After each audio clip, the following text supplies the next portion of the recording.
समाचार के चौसर में बात करेंगे दो बड़ी खबरों की, जिसमें सबसे पहले बात करेंगे हम मध्य प्रदेश की, जहां विधानसभा चुनाव से पहले अब हार्ड हिंदुत्व कार्ड पर कांग्रेस उतर आई है। राजनीतिक दलों का भगवा रंग अब देखने को मिल रहा है। छिंदवाड़ा में पीसीसी चीफ और पूर्व सीएम कमलनाथ ने बागेश्वर धाम के धीरेन्द्र कृष्ण शास्त्री की कथा के बाद अब कांग्रेस धर्म चौपाल लगा रही है और कांग्रेस की धर्म नीति को प्रचारित कर रही है। वहीं दूसरी खबर है छत्तीसगढ़ की, जहां बीजेपी ने बूथ प्लान बनाया है और अब पन्ना प्रमुखों को बड़ी जिम्मेदारी भी दी गई है। हर बूथ में कार्यकर्ताओं की तैनाती की जाएगी। तो खोई जमीन वापस पाने के लिए अब बीजेपी लगातार तैयारी कर रही है और उसी के तहत रणनीति बनाई जाएगी। तो देखिए, दो बड़ी सियासी खबरें, एक मध्य प्रदेश की, दूसरी छत्तीसगढ़ की। और चलिए सबसे पहले हम बात करेंगे मध्य प्रदेश की, जहां पर तस्वीरें कुछ अलग तरह की दिखाई दे रही है। कांग्रेस ने आज धर्म चौपाल लगाई है राजधानी में। कांग्रेस मंदिर में माफ कीजिएगा, राजधानी में मंदिर में ये चौपाल लगाई गई है। प्रकोष्ठ ने यह चौपाल लगाई गई है, पुजारी प्रकोष्ठ ने यह चौपाल लगाई है, जहां चौपाल में कांग्रेस ने धर्म नीति को बताकर इसे प्रचारित भी किया है। तो बीजेपी के खिलाफ लगातार अब जो पुजारी प्रकोष्ठ है वो प्रचार कर रहा है और इसी कड़ी में ये चौपाल लगाई गई थी। और शहर के साथ साथ अब गांव-गांव में भी धर्म चौपाल लगाई जाएगी। तो पुजारी प्रकोष्ठ ने ये चौपाल लगाई, उसकी तस्वीरें भी हम आपको दिखा रहे हैं। और कांग्रेस अब धर्म चौपाल लेकर हर गांव में पहुंचेगी।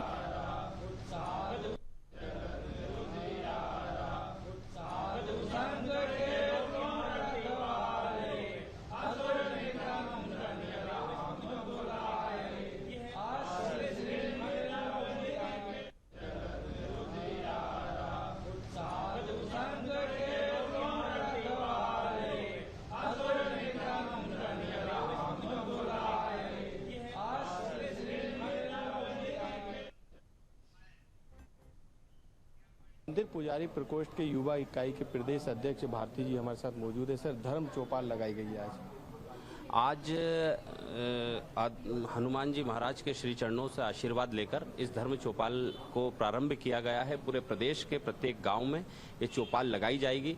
आदरणीय कमलनाथ जी ने जो 2 अप्रैल को मठ मंदिर को स्वायत्तता देने का जो संकल्प लिया था और संपूर्ण हिंदू समाज को ये बताना कि कमलनाथ जी किस प्रकार से धर्म की ध्वजा को लेकर चल रहे हैं और जहां भारतीय जनता पार्टी के द्वारा जो धर्म के हानि की जा रही है हमारे मठ मंदिरों पर आक्रमण करके, उसके लिए समस्त पुजारी और संपूर्ण हिंदू समाज को जागृत करने के लिए प्रत्येक गांव में, हर विधानसभा के प्रत्येक गांव में धर्म चौपाल लगाई जाएगी। क्या बताया जाएगा इस धर्म चौपाल में?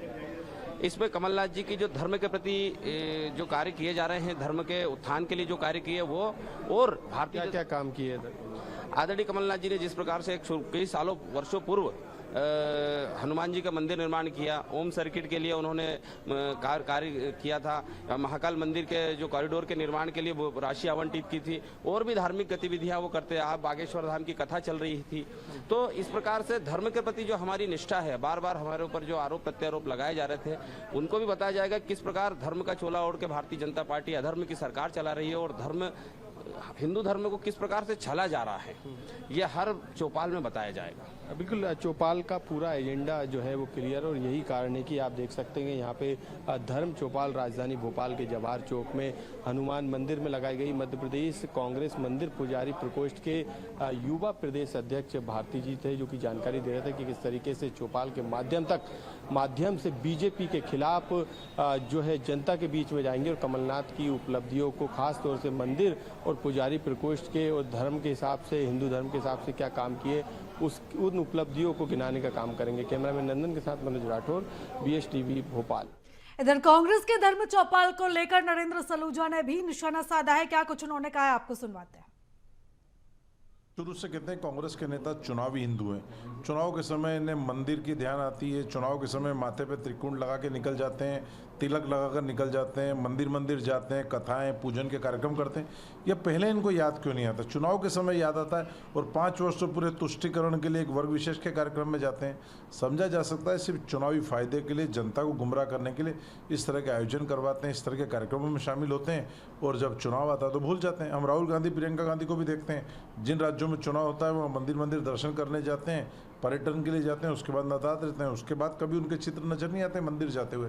तो यह चुनावी जो इनका एजेंडा है वो जनता समझती है और जनता इनको जवाब देगी। और इधर विधानसभा चुनाव से पहले कांग्रेस पूरी तरह से हिंदुत्व के मुद्दे पर आ चुकी है। पीसीसी चीफ कमलनाथ ने अपने विधानसभा क्षेत्र में छिंदवाड़ा में कुछ दिन पहले बागेश्वर धाम के धीरेन्द्र शास्त्री की कथा करवाई, जिसमें लगभग 6 लाख लोग शामिल हुए थे। इसके बाद फिर उन्होंने सितंबर के पहले महीने में कुबरेश्वर धाम के पंडित प्रदीप मिश्रा की शिव महापुराण करवाने का ऐलान किया है, जिसको लेकर छिंदवाड़ा में अभी से तैयारियां भी शुरू हो चुकी है। इसके अलावा भी कांग्रेस के कई दिग्गज नेता लगातार कथा करवा रहे हैं। विधानसभा चुनाव से पहले कांग्रेस पूरी तरह से हिंदुत्व के मुद्दे पर उतर आई है।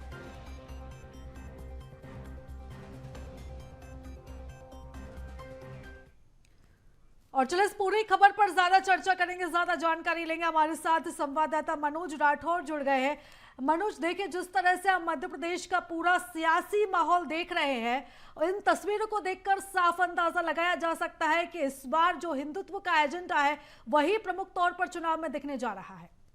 जी बिल्कुल, लगातार धर्म के सहारे बीजेपी हो या कांग्रेस हो अपनी नैया पार लगाने की कोशिश कर रही है। कांग्रेस ने उसी कड़ी में एक कदम आगे बढ़ाते हुए पूरे प्रदेश भर में धर्म चौपाल लगाने का जो कार्यक्रम तैयार किया था, उसके तहत आज से शहर और गांव-गांव धर्म चौपाल लगाई जा रही है। कांग्रेस ने इसकी जिम्मेदारी मंदिर पुजारी जो प्रकोष्ठ है कांग्रेस का उसको दी और आज राजधानी भोपाल से इसकी शुरुआत की गई। सीधे तौर पे धर्म के साथ किस तरीके से जनता तक पहुंचा जाए, ये सबसे बड़ा प्लान जो है वो कांग्रेस का है। तमाम जो प्रदेश भर के पुजारी है उन्हें कांग्रेस ने जोड़ने का काम किया है। मठ मंदिर के जो पुजारी है उन्हें कांग्रेस ने जोड़ने का काम किया और कांग्रेस की जितनी भी उपलब्धियां 15 महीने की सरकार के दौरान थी, चाहे वो महाकाल लोक को लेके मंजूरी देने का मामला हो या फिर राम पद गमन का मामला हो या फिर दूसरे धार्मिक स्थानों के निर्माण का मामला हो या धार्मिक प्रकोष्ठ में किए गए काम का मामला हो, इन तमाम चीज़ों को लेके कांग्रेस जनता के बीच में जा रही है और साथ में बीजेपी के खिलाफ माहौल बनाने का काम भी ये प्रकोष्ठ कर रहा है। चौपाल के जरिए सीधे तौर पे धर्म के सहारे जनता को जोड़ने की कोशिश कांग्रेस की है। बिल्कुल मनोज जी, धर्म के सहारे जनता को जोड़ने की कोशिश कांग्रेस कर रही है। हम लौटेंगे आपकी तरफ, लेकिन उससे पहले हम दर्शकों को बता दें कि आखिर कांग्रेस का धर्म चौपाल का प्लान क्या है। तो ग्राफिक्स के जरिए हम समझाते हैं कि आखिर कांग्रेस का धर्म चौपाल प्लान क्या है। तो कांग्रेस की धर्म नीति का प्रचार करना यह प्रमुख तौर पर प्लान में शामिल किया गया है और इसी के साथ 15 महीने की जो कांग्रेस सरकार बनी थी, जनता के बीच उनकी उपलब्धियां लेकर जाना है, जनता को उपलब्धियां बताना है और इसी के साथ महाकाल लोक राम वन गमन पथ का क्रेडिट भी लेना है और इसी के साथ बीजेपी के खिलाफ माहौल बनाना। तो ये प्रमुख तौर से ये बिंदु है जिनको लेकर अब कांग्रेस जनता के बीच जा रही है और यही मुख्य उद्देश्य इस धर्म चौपाल का है, कांग्रेस की धर्म नीति का लगातार प्रचार करना। और चलिए लौटेंगे दोबारा, मनोज राठौर हमारे साथ लगातार जुड़े हुए हैं, उनसे चर्चा को आगे बढ़ाएंगे। मनोज, जिस तरह से हमने ग्राफिक्स के जरिए अपने दर्शकों को भी बताया कि आखिर जो धर्म चौपाल है उसके मायने क्या है, आखिर उसका प्लान क्या है, तो अब कांग्रेस सॉफ्ट हिंदुत्व का जो चोला ओढ़े थी उसको चोले को छोड़कर अब सीधा हार्ड हिंदुत्व की तरफ बढ़ रही है। जी बिल्कुल, आपने सही कहा, क्योंकि लगातार बीजेपी कांग्रेस पे इसी बात को लेके हमलावर होती है कि कांग्रेस हिंदुत्व के खिलाफ है, हिंदुओं के खिलाफ है, धर्म के खिलाफ है। इस तरीके के आरोप भी जो है लगातार बीजेपी के द्वारा कांग्रेस पे लगाए जाते थे। लेकिन जिस तरीके से चुनावी माहौल में कांग्रेस ने लगातार धार्मिक आयोजन करा के, चाहे वो छिंदवाड़ा क्षेत्र में हो या फिर कांग्रेस विधायकों के क्षेत्र में हो, लगातार धार्मिक कथाएं जो हैं वो आयोजित की जा रही है। हालांकि बीजेपी की तरफ से भी इस तरीके की प्लानिंग के तहत धार्मिक आयोजन कराए जा रहे हैं, लेकिन इससे आगे बढ़ के किस तरीके से जनता को कनेक्ट किया जाए, इसको लेके जरूर कांग्रेस ने एक कदम आगे बढ़ाया है और अब इसके तहत जो है कांग्रेस चौपाल गांव-गांव चौपाल लगाने का काम कर रही है और उस चौपाल के अंदर सभी धार्मिक धर्मगुरुओं को जोड़ने की कोशिश की जा रही है। खास तौर पे पुजारी और मठ मंदिर के धर्मगुरुओं को जोड़ा जा रहा है ताकि जनता तक कांग्रेस कार्यकाल में जिस तरीके की उपलब्धियां थी उनको भुनाया जा सके, उनको बताया जा सके कि कमलनाथ सरकार के दौरान धर्म को लेके, धार्मिक आयोजनों को लेके, धार्मिक निर्माण को लेके कितने काम पार्टी के द्वारा किए गए और बीजेपी के खिलाफ एक तरीके से माहौल बनाने का भी काम किया जाएगा कि किस तरीके से जो महाकाल लोक है उसमें किस तरीके से भ्रष्टाचार हुआ या फिर दूसरे धार्मिक निर्माण में बीजेपी बाधा बनी। तो इन तमाम बिंदु को लेकर एक माहौल बनाने की कोशिश भी इस चौपाल के द्वारा की जाएगी। तो एक तरीके से धर्म के सहारे जो कांग्रेस है वो लगातार प्रचार प्रसार भी खुद का कर रही है और बीजेपी के खिलाफ माहौल बनाने का काम भी कर रही है। बिल्कुल मनोज, बीजेपी के खिलाफ माहौल बनाने की तैयारी तो है ही, लेकिन साथ में बीजेपी के द्वारा हमेशा ये आरोप भी कांग्रेस पर लगता है कि कांग्रेस हमेशा अल्पसंख्यकों की वकालत करती है। लेकिन जब इस तरह की तस्वीरें सामने आ रही हैं, चाहे धर्म चौपाल हो, लगातार जिस तरह से कथाएं कराई जा रही हैं और जनता के बीच अपनी अलग तस्वीरों के साथ अब कांग्रेस पहुंच रही है और जो बदली बदली तस्वीर नजर आ रही है वो हमें 2018 के बाद से नजर आ रही है, और ऐसे में अब बीजेपी को कितनी बड़ी चुनौती? जी बिल्कुल, क्योंकि 2018 के चुनाव में भी कांग्रेस ने तमाम वादे धार्मिक कार्यक्रमों को लेकर किए थे, धार्मिक निर्माण को लेकर किए थे, धार्मिक धर्मगुरुओं के लिए, पुजारियों के लिए, मठ मंदिरों के लिए कई वादे किए थे। हालांकि उनमें से कुछ वादों को पूरा करने का काम भी 2018 की सरकार बनने के बाद कांग्रेस के द्वारा किए गए ये दावे लगातार कांग्रेस के नेता भी कर रहे हैं। लेकिन क्योंकि जिस तरीके से धर्म के सहारे सभी पार्टियां जो है वो कहीं ना कहीं चुनावी प्रचार प्रसार में, ऐसे में कांग्रेस भी जो है बीजेपी से पीछे नहीं रहना चाहती। यही कारण है कि लगातार कांग्रेस भी अपनी रणनीति को बदलने का काम कर रही है। ज़मीनी स्तर पे किस तरीके से धार्मिक समारोह के द्वारा, धार्मिक कथाओं के द्वारा, धर्मगुरुओं के द्वारा किस तरीके से जनता को कनेक्ट करना है, इसी प्लानिंग पे लगातार काम भी किया जा रहा है। और ये देखा भी जा रहा है कि कांग्रेस में जो कांग्रेस का मंदिर पुजारी जो प्रकोष्ठ है उसे पूरी तरीके से एक्टिव कर दिया गया है और यही रणनीति थी। और इसी रणनीति के तहत आज से पूरे मध्य प्रदेश में शहर ही नहीं बल्कि गांव-गांव धर्म चौपाल लगाई जा रही है और इस धर्म चौपाल में तमाम प्रकोष्ठ के पदाधिकारी शामिल हो रहे हैं। इसके अलावा जो धार्मिक धर्मगुरु हैं उन्हें भी शामिल किया जा रहा है और एक तरीके से किस तरीके से कांग्रेस आगे धर्म के क्षेत्र में मध्य प्रदेश में काम करने वाली है उस रोड मैप को भी जनता के सामने रखा जा रहा है। प्रीता, बिल्कुल मनोज जी, और ये कहना गलत नहीं होगा कि अब धर्म के सहारे चुनावी बैतरनी दोनों ही दल पार करना चाहते। फिलहाल मनोज जी, तमाम जानकारी के लिए, हमारे साथ जुड़ने के लिए आपका बहुत शुक्रिया। विधानसभा चुनाव 2023 को लेकर सभी राजनीतिक दलों ने पूरी ताकत झोंक दी है। चाहे सत्तासीन कांग्रेस की बात करें या फिर विपक्ष की भूमिका निभा रही बीजेपी की, दोनों ही अपने अपने स्तर पर जीत के लिए काम करते नजर आ रहे हैं। ऐसी कड़ी में बीजेपी ने बूथों पर अब फोकस और तेज कर दिया है और अब बीजेपी के 10 लाख कार्यकर्ता बूथ मैनेजमेंट को संभालेंगे। छत्तीसगढ़ विधानसभा चुनाव में बीजेपी की जीत दिलाने की जिम्मेदारी खुद केंद्रीय मंत्री अमित शाह ने संभाल रखी है। इधर प्रदेश बीजेपी संगठन ने राष्ट्रीय संगठन के निर्देश पर विधानसभा चुनाव को जीतने के लिए अलग अलग रणनीति बनाई है। इस रणनीति में से एक बूथों पर बीजेपी का फोकस रहेगा।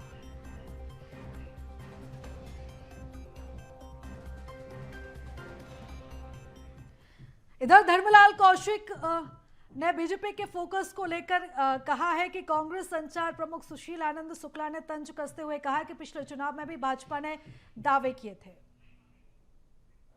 बूथ जीतेंगे तो आप विधानसभा जीतेंगे और विधानसभा जीतेंगे तो आप सरकार बनाएंगे। इसलिए बूथ मजबूत होना चाहिए और इसके लिए सभी कोई बूथ में काम करते हैं और बूथ से ही जीत सुनिश्चित है। तो इसलिए सभी कार्यकर्ता लगे हुए हैं और इस अभियान को लेकर के लगातार हम लोग काम कर रहे हैं और हमें पूरी उम्मीद है कि इस बार हम बहुत ज़्यादा बूथ जीतेंगे कि जिससे विधानसभा जीतेंगे और सरकार हमारी बनेगी। इधर बीजेपी के बयान पर अब कांग्रेस ने भी तंज कसा है। क्या कुछ कहा है, आपको सुनवाते हैं। 15 साल सरकार में रहने के बाद भारतीय जनता पार्टी ने छत्तीसगढ़ में दावा किया था कि उनके प्रदेश में 50 लाख सदस्य हैं और जब वोट मिला तो पूरे वोट सिर्फ 35 लाख ही मिले। 15 लाख मतलब इनके सदस्यों ने वोट नहीं दिया। तो वैसे ही ये बूथों में 25,000 प्रभारी नियुक्त कर रहे हैं। जब 2023 का चुनाव होगा, हारने के बाद जब समीक्षा करेंगे तो पता लगेगा कि इनके 25,000 बूथों में आधे से ज्यादा लोग तो फर्जी थे। और चलिए ज्यादा चर्चा करेंगे, ज्यादा बातचीत करेंगे। हमारे साथ संवाददाता शिखर देवांगन जुड़ गए हैं। शिखर, देखिए, जब से अमित शाह का छत्तीसगढ़ दौरा हुआ है और लगातार वो छत्तीसगढ़ के दौरे पर लगातार आ रहे हैं और उसके बाद से जो तैयारियां हैं वो और तेज कर दी गई हैं और बूथ जो प्लान है उस पर खासा जो जोर है वो दिया जा रहा है।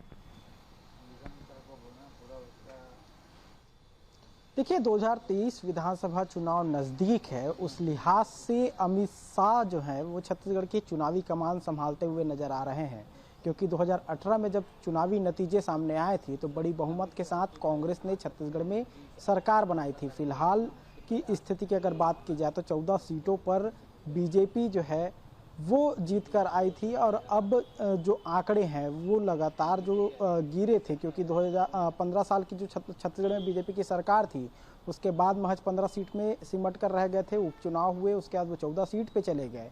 तो कुल मिलाकर देखा जाए तो अमित शाह लगातार छत्तीसगढ़ में नज़र बनाए हुए हैं और जिस तरह से आगामी 2023 विधानसभा चुनाव है उस लिहाज से अलग अलग कार्यक्रम तय किए जा रहे हैं। बीजेपी बूथ स्तर से लेकर प्रदेश स्तर के तमाम जो कार्यकर्ता हैं उसे एक्टिव करने में लगी हुई है ताकि खोई हुई सत्ता फिर से वापस पाई जा सके, और यही चीज़ कांग्रेस लगातार कर रही है, क्योंकि जिस तरह से कांग्रेस ने एक बड़े बहुमत के साथ बम्पर जीत जो है छत्तीसगढ़ में 2018 में हासिल की थी और वो बरकरार रखना चाहती है। यही वजह है कि दोनों ही प्रमुख पार्टी कार्यकर्ताओं को लगातार एक्टिव करने की कोशिश करती हुई नज़र आ रही है। बीजेपी जहां बूथ माइक्रो बूथ के माध्यम से कार्यकर्ताओं तक पहुंचने की कोशिश कर रही है, तो वहीं संकल्प शिविर के माध्यम से कांग्रेस जो है कार्यकर्ताओं को एक्टिव करने में लगी हुई है। 2023 विधानसभा चुनाव को लेकर जिस तरह की तैयारियां दोनों प्रमुख पार्टी कर रही है, ये साफ तौर पे कहा जा सकता है कि कांटे की टक्कर जो है छत्तीसगढ़ में देखने को मिल सकती है। बिल्कुल शिखर, कांटे की टक्कर दोनों ही दलों में देखी जा रही। फिलहाल आप बने रहिएगा हमारे साथ, हम लौटेंगे आपकी तरफ। तो देखिए, वोट ज्यादा लेकिन सीटें कम। 2018 का विधानसभा चुनाव में का दर्द झेल चुकी है अब छत्तीसगढ़ भाजपा बेहद सतर्क है। पार्टी ने उन सीटों पर फोकस बढ़ा दिया है जहां जीत हार का अंतर अपेक्षाकृत कम था। इनमें 9 सीटों पर हार जीत का अंतर नोटा को मिले वोटों से भी कम था, यानी यहां नोटा को ये वोट नहीं मिलने पर भाजपा की सीटें बढ़ सकती थी। तो भाजपा को 15 सीटें मिली थी। 2018 में राजनीतिक दलों की स्थिति देखी गई थी और पिछली बार कुल 90 विधानसभा सीटों में भाजपा को सिर्फ 15 सीटें मिली थी। कांग्रेस को 68, बसपा को 2 और छत्तीसगढ़ जनता कांग्रेस को 5 सीटें मिली थी। और अब अगले विधानसभा चुनाव में दोबारा सत्ता हासिल करने के लिए भाजपा अब मिशन 50 की रणनीति को भाजपा ने तैयार किया है और उसी की रणनीति के हिसाब से अब बीजेपी चल रही है। और चलिए दोबारा लौटेंगे, हमारे साथ लगातार संवाददाता शिखर देवांगन जुड़े हुए हैं। शिखर, अगर हम 2018 की बात करें तो बीजेपी को 15 सीटों पर ही बीजेपी को सिमटना पड़ा था, 15 सीटों से ही संतुष्ट होना पड़ा था और अब जो बीजेपी की तैयारियां हैं वो आक्रामक रूप लेते नजर आ रही हैं। देखिए, जिस तरह से बीजेपी चुनावी तैयारी कर रही है, सबसे बड़ी फोकस जिस तरह से आप बता रहे थे कि जो हार का जो अंतर है जिन सीटों पर कम है उस पर सबसे ज़्यादा फोकस बीजेपी कर रही है, क्योंकि जो आंकड़ों पे अगर गौर किया जाए तो 7 ऐसी विधानसभा सीटें हैं जहां हार का जो अंतर है वो 5000 से कम है, जबकि 28 ऐसी सीटें हैं जहां हार का अंतर 15 से 30,000 वोटों का है।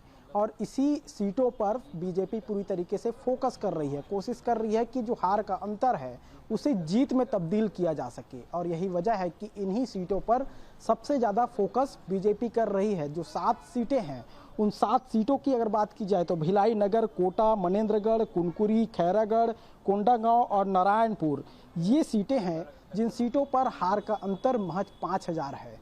और जिस तरह से बीजेपी रणनीतियों के तहत काम कर रही है उन तमाम रणनीतियों पर भी अगर गौर किया जाए तो अमित शाह जिस तरह से दौरे छत्तीसगढ़ में किए थे उस दौरान भी जिस तरह से चर्चाएं हुई थी, उन चर्चाओं में इस बात का फोकस किया गया था कि जो कम अंतर की सीटें हैं जहां बीजेपी को हार का सामना करना पड़ा था उन सीटों पर सबसे ज़्यादा फोकस किया जाए, ताकि जो हार का अंतर है उसे कम करने के साथ ही जीत में तब्दील किया जा सके। और इन्हीं सीटों पर सबसे ज़्यादा बीजेपी फोकस कर रही है 2023 विधानसभा चुनाव के लिए। और जिस तरह से नतीजे सामने आए थे 2018 में, ये कोशिश की जा रही है कि जो हार की जो अंतर है, हार के जो सीटों में जो वोटों का अंतर था, उन वोटों को जीत में तब्दील किया जा सके। बिल्कुल शिखर, यानी जो हारी हुई सीटें हैं वहां पर बीजेपी का खास फोकस है और हारी हुई सीटों के हिसाब से ही तमाम रणनीति बनाई गई है। फिलहाल हमारे साथ जुड़ने के लिए, तमाम चर्चा के लिए आपका बहुत शुक्रिया।